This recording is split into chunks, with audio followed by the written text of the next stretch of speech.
12 ಗಂಟೆಯ ಪ್ರಮುಖ ಸುದ್ದಿ. ಬೆಂಗಳೂರಿನ ಹಲವು ಏರಿಯಾಗಳಲ್ಲಿ ಮಳೆಯಿಂದಾಗಿ ಭಾರಿ ಅವಾಂತರವಾಗಿರುವಂತಹ ಸುದ್ದಿ ಬರ್ತಾ ಇದೆ. ರಮಣಶ್ರೀ, ನಾರ್ತ್ವುಡ್ ಅಪಾರ್ಟ್ಮೆಂಟ್ ಎರಡೂ ಕೂಡ ಜಲಾವೃತವಾಗಿದೆ. ಯಲಹಂಕದ ಅಪಾರ್ಟ್ಮೆಂಟ್ಗಳಿಗೆ ನೀರು ನುಗ್ಗಿ ಭಾರಿ ಅವಾಂತರ. ಸ್ಥಳ ಪರಿಶೀಲನೆಗೆ ಡಿಸಿಎಂ ಡಿಕೆ ಶಿವಕುಮಾರ್ ಇವತ್ತು ಭೇಟಿ ಕೊಡ್ತಾ ಇದ್ದಾರೆ. ರಮಣಶ್ರೀ ಗಾರ್ಡೇನಿಯಾ ಲೇಔಟ್ ಮತ್ತು ನಾರ್ತ್ವುಡ್ಗೆ ಭೇಟಿ. ಹೀಗಾಗಿ ಡಿಸಿಎಂ ಬರುವ ಮುಂಚೆ ಸ್ಥಳಕ್ಕೆ ಅಧಿಕಾರಿಗಳು ದೌಡಾಯಿಸಿದ್ದಾರೆ. ಸಮಸ್ಯೆಗೆ ಪರಿಹಾರ ಹುಡುಕೋದಕ್ಕೆ ಈಗ ಅಧಿಕಾರಿಗಳು ಮುಂದಾಗ್ತಾ ಇದ್ದಾರೆ. ರಾಜಕಾಲುವೆ ನೀರು ಹರಿದು ಹೋಗೋದಕ್ಕೆ ಬಿಬಿಎಂಪಿ ವ್ಯವಸ್ಥೆ ಮಾಡಿದೆ. ಮಳೆಯಿಂದಾಗಿ ಮೊನ್ನೆ ರಾತ್ರಿ ಸ್ಥಳೀಯರು ಜಾಗರಣೆ ಮಾಡಿದ್ದಾರೆ. ಯಾಕಂದ್ರೆ ಅಲ್ಲಿ ಸಂಪೂರ್ಣ ನೀರು ಆವರಿಸಿಬಿಟ್ಟಿದೆ. ಇಲ್ಲಿ ರಾಜಕಾಲುವೆಯಲ್ಲಿ ಸಮರ್ಪಕವಾಗಿ ಮಾಡದೆ ಇಲ್ಲಿ ಮಾಡಿರೋದೇ ಎಲ್ಲ ಸಮಸ್ಯೆ ಕಾರಣ ಅಂತ ನಿವಾಸಿಗಳು ಅಧಿಕಾರಿಗಳಿಗೆ ಹಿಡಿಶಾಪ ಹಾಕ್ತಾ ಇದ್ರು. ಈಗ ಡಿಸಿಎಂ ಭೇಟಿ ಕೊಡ್ತಾರೆ ಅಂತಿದ್ದಂತೆ ಅವರ ಭೇಟಿಗೂ ಮುನ್ನ ಬಿಬಿಎಂಪಿ ಕಮಿಷನರ್ ಭೇಟಿ ಕೊಟ್ಟಿದ್ದಾರೆ. ಬಿಬಿಎಂಪಿ ಅಧಿಕಾರಿಗಳೆಲ್ಲರೂ ಕೂಡ ಬಂದಿದ್ದಾರೆ. ಸಮಸ್ಯೆಗೆ ಪರಿಹಾರ ಹುಡುಕೋದಕ್ಕೆ ಮುಂದಾಗ್ತಾ ಇದ್ದಾರೆ. ಮಧ್ಯಾಹ್ನ 2 ಗಂಟೆ ಹೊತ್ತಿಗೆ ಮಳೆ ಹಾನಿ ಪ್ರದೇಶಗಳಿಗೆ ಡಿಸಿಎಂ ರೌಂಡ್ಸ್ ಆಗ್ತಾ ಇದ್ದು, ಅದಕ್ಕೂ ಮುನ್ನ ಬಿಬಿಎಂಪಿ ಆಯುಕ್ತ ಭೇಟಿ ಕೊಡ್ತಾ ಇದ್ದಾರೆ ತುಷಾರ್ ಗಿರಿನಾಥ್. ರಮಣಶ್ರೀ ಗಾರ್ಡೇನಿಯಾ ಲೇಔಟ್ ಮತ್ತು ನಾರ್ತ್ವುಡ್ ಅಪಾರ್ಟ್ಮೆಂಟ್ ಎರಡೂ ಕಡೆಗಳಲ್ಲೂ ಕೂಡ ಭಾರಿ ಅನಾಹುತ ಅವಾಂತರ ಆಯಿತು ಮಳೆಯಿಂದಾಗಿ. ದೃಶ್ಯಗಳನ್ನು ನೋಡ್ತಾ ಇದೀವಿ. ಒಂದೆಡೆ ಮಳೆ ಬಂದಾಕ್ಷಣ ಆದಂತಹ ಅವಾಂತರವನ್ನ, ಜೊತೆಗೆ ಈಗ ಅಧಿಕಾರಿ ವರ್ಗ ಸ್ಥಳಕ್ಕೆ ಭೇಟಿ ಕೊಟ್ಟು ಪರಿಶೀಲನೆ ನಡೆಸ್ತಾ ಇರೋದನ್ನ ಎಷ್ಟು ಬಾರಿ ಅಧಿಕಾರಿಗಳನ್ನ ಕೇಳ್ಕೊಂಡ್ರು ಒಂದಾದ್ಮೇಲೆ ಒಂದು ಇಲಾಖೆ ಮೇಲೆ ಎತ್ತ ಹಾಕ್ತಾ ಇದ್ರು. ನಮಗೆ ಯಾವುದೇ ಸಮಸ್ಯೆ ಪರಿಹಾರ ಸಿಗ್ತಾ ಇರಲಿಲ್ಲ ಅಂತ ನಿವಾಸಿಗಳು ತಮ್ಮ ಅಳಲನ್ನ ತೋಡ್ಕೊಳ್ತಾ ಇದ್ರು. ಇವತ್ತು ನೋಡಿದ್ರೆ ಖುದ್ದು ಬಿಬಿಎಂಪಿ ಕಮಿಷನರ್ ಭೇಟಿ ಕೊಟ್ಟಿದ್ದಾರೆ.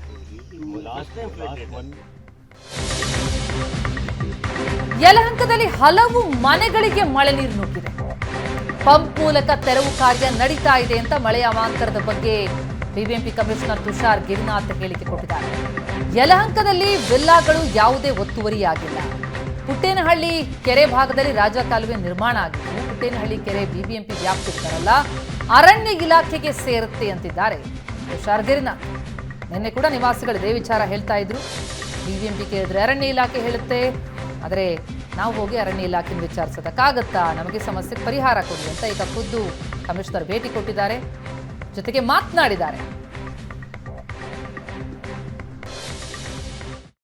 ರೆಸಿಡೆಂಟ್ಸ್ ಒಂದು ಸೀವರ್ ಲೈನು ಮಾಡಿದ್ದಾರೆ, ಅದು ಯಾವುದು ಕನೆಕ್ಟ್ ಆಗಿಲ್ಲ 110 ವಿಲೇಜಸ್ಗೆ. ಮತ್ತು ಅಲ್ಲಿ ನಾವು ಒಂದು ಸ್ಟಾಮ್ ವಾಟರ್ ಡ್ರೈನ್ ಮಾಡ್ತಾ ಇದ್ದೆ. ಆ storm water drain Puttanahalli lake ಹತ್ರ ನಿಂತುಬಿಟ್ಟಿದೆ. ಯಾಕೆಂದರೆ ಪರ್ಮಿಷನ್ ಸಿಕ್ಕಿರಲಿಲ್ಲ. ಇದುವರೆಗೂ ಏನಾಗ್ತಾ ಇತ್ತು, 1 ವರ್ಷದಿಂದ ಆ ಥರ ಇದೆ ಪರಿಸ್ಥಿತಿ. ಆಗ ಏನಾಗ್ತಾ ಇತ್ತು, ಮೇಲ್ಗಡೆ ಡೈವರ್ಟ್ ಮಾಡ್ತಾಯಿದ್ರು ವಾಟರ್ಗೆ. ಆ ವಾಟರ್ ಡೈವರ್ಟ್ ಮಾಡಿ ಯಾವುದು ಕಾಲುವೆಗೆ ಹೋಗ್ತಾ ಇರಲಿಲ್ಲ, ಬರೀ ಓಪನ್ ಫೀಲ್ಡ್ಗೆ ಹೋಗ್ತಾ ಇತ್ತು. ಈಗ ಕಳೆದ 1.5 ವರ್ಷದಲ್ಲಿ ಅಲ್ಲಿನೂ ಕೂಡ ಬಿಲ್ಡಿಂಗ್ಸ್ ಸ್ಟಾರ್ಟ್ ಆಗಿ ಅವರು ಈ ವಾಟರ್ ನಮ್ಮ ಕಡೆಗೆ ಹೇಗೆ ಬರ್ತದೆ, ಸ್ಟಾಮ್ ವಾಟರ್ ಡ್ರೈನ್ನಲ್ಲಿ ಹೋಗಬೇಕಾಗಿತ್ತು ಅಂತ ಒತ್ತಡ ಮಾಡಿ ಅದು ಸ್ಟಾಮ್ ವಾಟರ್ ಡ್ರೈನ್ನಲ್ಲಿ ನೀರಿಗೆ ಬಿಟ್ಟ ಮೇಲೆ ಮುಂದೆ ಆ ಪುಟ್ಟನಹಳ್ಳಿ ಲೇಕ್ ಏರಿಯಾ ನಮಗೆ ಇಲ್ಲ, ಅದು ಫಾರೆಸ್ಟ್ ಡಿಪಾರ್ಟ್ಮೆಂಟ್ಗೆ ಇರುವುದರಿಂದ ಅಲ್ಲಿ ಸ್ವಲ್ಪ ಅಡಚಣೆ ಉಂಟಾಗಿ ಆ ಕೆಲಸ ಮುಂದೆ ಬರದೇ ಇರುವುದರಿಂದ ಸಮಸ್ಯೆ ಉಂಟಾಗಿದೆ. ಆ ಜಾಗದಲ್ಲಿ ಯಾವುದೂ ಸೀವರ್ ಲೈನೂ ಇಲ್ಲ ಮತ್ತು ಇದನ್ನೂ ಇಲ್ಲ. ಸೀವರ್ ಲೈನು ಕೂಡ ಯಾವುದು ಗ್ರೇಡಿಯಂಟ್ಗೆ ಹೋಗ್ತದೆ ನೋಡಿಕೊಂಡು ನಾವು ಅದೇ ದಿಕ್ಕಿನಲ್ಲಿ ಹೋಗ್ಬೋದಾಗಿತ್ತು, ಅದನ್ನು ಕೂಡ ಇಲ್ಲ. ಹೀಗಾಗಿ ಸದ್ಯಕ್ಕೆ ನಾವು ಟೆಂಪ್ರರಿಯಾಗಿ ಅಲ್ಲಿ ಮೋಟರ್ಸ್ ಇಟ್ಬಿಟ್ಟು ಪಂಪ್ ಮಾಡ್ತಾಯಿದ್ದೀವಿ. ಎಕ್ಸಸ್ ನೀರು ಯಾವಾಗ ಬರುತ್ತೆ ಆಗ ಪುಟ್ಟನಹಳ್ಳಿ ಲೇಕ್ಗೆ ಹಾಕ್ತೀವಿ ಟೆಂಪ್ರರಿಯಾಗಿ. ಮತ್ತು ಒಂದು ಪ್ಯಾರಲಲ್ ಆಗಿ ಈ ಬಗ್ಗೆ ಇನ್ನಷ್ಟು ಡೀಟೇಲ್ಸ್ ಪಡೆಯೋಣ. ನಮ್ಮ ಪ್ರತಿನಿಧಿ ವಿದ್ಯಾ ಈಗ ಸಂಪರ್ಕದಲ್ಲಿದ್ದಾರೆ. ವಿದ್ಯಾ, ನಿನ್ನೆ ಕೂಡ ನಾವು ಗಮನಿಸಿದ್ವಿ ಹೇಗೆ ಮಳೆಯಿಂದಾಗಿ ಸಮಸ್ಯೆಗಳಾಗ್ತಾ ಇದೆ ಕೆಲವು ಭಾಗಗಳಲ್ಲಿ ಅನ್ನೋದು, ಅದರಲ್ಲೂ ಪ್ರಮುಖವಾಗಿ ನಾರ್ತ್ವುಡ್ ಅಪಾರ್ಟ್ಮೆಂಟ್ನ ಕಡೆಗಳಲ್ಲೆಲ್ಲ. ಇವತ್ತು ಅಧಿಕಾರಿ ವರ್ಗ ಅಲ್ಲಿಗೆ ಭೇಟಿ ಕೊಟ್ಟಿದ್ಯಾ? ಸಮಸ್ಯೆಗೆ ಪರಿಹಾರ ಕಂಡುಕೊಳ್ಳುವ ಪ್ರಯತ್ನ ಆಗ್ತಾ ಇದೆಯಾ, ಅಥವಾ ಡಿಸಿಎಂ ಭೇಟಿ ಕೊಡ್ತಾರೆ ಅನ್ನೋ ಕಾರಣಕ್ಕಾಗಿ ಅಲ್ಲಿ ಅಧಿಕಾರಿಗಳು ಬಂದಿರೋದು ಅಷ್ಟೇನಾ? ಪ್ರತಿಮಾ, ಮೇಲ್ನೋಟಕ್ಕೆ ಇಲ್ಲಿ ಅಧಿಕಾರಿಗಳು ಬಂದಿರುವಂಥದ್ದು ಕೇವಲ ನಾಮಕಾವಸ್ಥೆಗೆ ಬಂದ್ರ ಅನ್ನುವಂಥ ಅನುಮಾನ ಕಾಡ್ತಾ ಇದೆ. ಯಾಕಂದ್ರೆ DCM 2:30ಕ್ಕೆ ಭೇಟಿ ಕೊಡ್ತೀವಿ ಅಂದಿದ್ದ ತಕ್ಷಣ ಅಧಿಕಾರಿಗಳು ಇಲ್ಲಿಗೆ ಭೇಟಿ ನೀಡ್ತಾರೆ. ಆದರೆ ಇಲ್ಲಿನ ನಿವಾಸಿಗಳು ಕಳೆದ 1 ವಾರದಿಂದಲೂ ಕೂಡ BBMP ಅಧಿಕಾರಿಗಳನ್ನ ಭೇಟಿ ಮಾಡಿ ಮನವಿ ಮಾಡಿದ್ರು.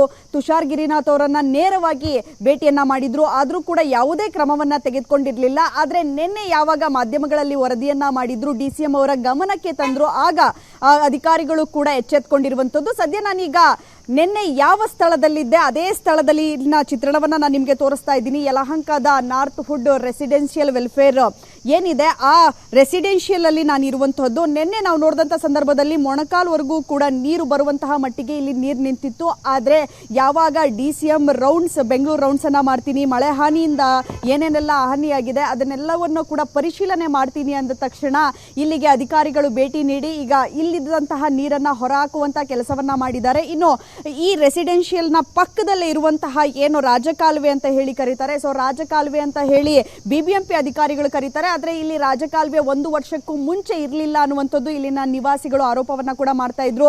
ರಾಜಕಾಲುವೆಯಿಂದಾಗಿ ನೇರವಾಗಿ ನೀರು ಇಲ್ಲಿಗೆ ಬರುತ್ತೆ. ರಾಜಕಾಲುವೆಯಲ್ಲಿ ಸರಾಗವಾಗಿ ನೀರು ಹೋಗೋದಿಕ್ಕೆ ದಾರಿಯನ್ನ ಮಾಡಿಕೊಟ್ಟಿಲ್ಲ.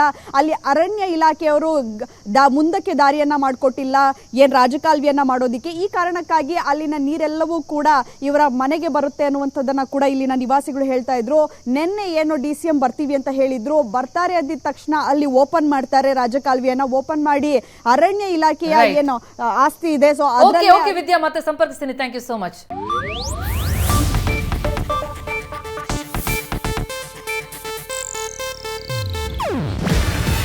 ಇದು ಏಷ್ಯಾನೆಟ್ ನ್ಯೂಸ್ ನೆಟ್ವರ್ಕ್ ಪ್ರಸ್ತುತಿ. ನೀವು ನೋಡ್ತಿದ್ದೀರಾ ಏಷ್ಯಾನೆಟ್ ಸುವರ್ಣ ನ್ಯೂಸ್.